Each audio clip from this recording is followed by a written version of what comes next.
বললামে, কিন্তু তার ইচ্ছের কথা দেব জানিয়ে দিয়েছেন। ঘাটাল থেকেই তিনি প্রার্থী হয়ে দাঁড়াতে চান, ঘাটালের মানুষের জন্য কাজ করতে চান। কিন্তু কার সঙ্গে টক্কর হবে?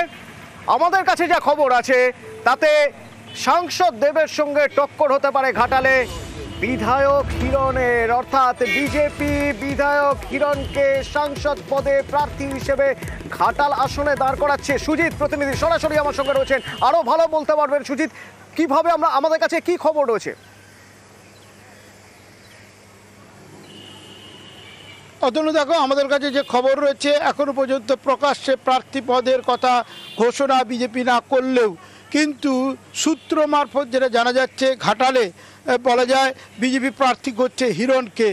যে হিরণ অভিনেতা, তিনি কিন্তু বিজেপির একজন বিধায়ক, তাকে কিন্তু প্রার্থী করতে চলেছে ঘাটালে বিজেপি। পদ্মফুল প্রতীকে প্রার্থী হতে চলেছে হিরণ, এই খবর কিন্তু আমাদের কাছে রয়েছে।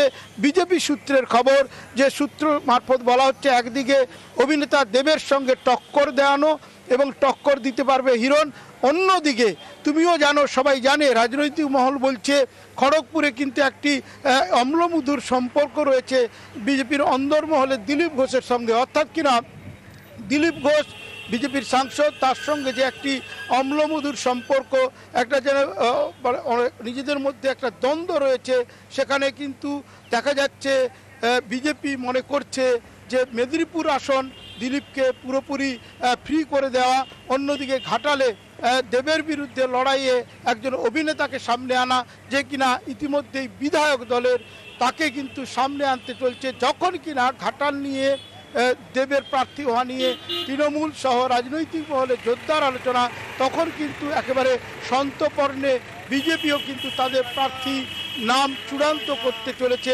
যেখানে সূত্র মারফত আরও একবার বলি, ব্রেকিং নিউজ, যে হিরণকেই কিন্তু প্রার্থী করতে চলেছে বিজেপি, এবং সেখানে আসন্ন লোকসভা নির্বাচনে হিরণ মুখোমুখি হবে দেবের, অর্থাৎ দেব দীপক অধিকারী বনাম হিরণ, হিরণময় চট্টোপাধ্যায়ের লড়াই হতে চলেছে ঘাটাল কেন্দ্রে। অর্থাৎ কিনা অবিভক্ত মেদিনীপুরের যে আসনগুলির মধ্যে ঘাটাল আসন একবারে বলা যায় আসন্ন লোকসভা নির্বাচনে হতে চলেছে। সুজিত, অত্যন্ত ইন্টারেস্টিং হতে চলেছে। এতদিন পর্যন্ত বক্স অফিসে দুই অভিনেতার টক্কর দেখা যেত, আর এবার লোকসভার ময়দানে দুই অভিনেতাকে দেখা যাবে যুযুধান। দুই অভিনেতা, একজন ইতিমধ্যেই সাংসদ ঘাটালের, আর একজন বিধায়ক, তাকে সেখান থেকে হিরণকে নিয়ে আসা হচ্ছে। কেন ওখানে বিজেপির অস্বস্তি বাড়ছে। পুরো মেদিনীপুরের ওই জায়গাটা, খড়গপুরের দিকটা পুরোটাই যদি দিলীপ ঘোষকে ছেড়ে দিয়ে হিরণকে পাশে নিয়ে আসা হয়, এই ভাবনা চিন্তার জায়গা থেকেই হিরণকে দাঁড় করাতে চলেছে ঘাটাল থেকে বিজেপি। আমাদের কাছে যে খবর, এবং অভিনেতার বিরুদ্ধে অভিনেতা, গ্ল্যামারের বিরুদ্ধে গ্ল্যামার, এই অঙ্কে এই ছকেই হয়তো হিরণ দাঁড়াচ্ছে দেবের বিরুদ্ধে।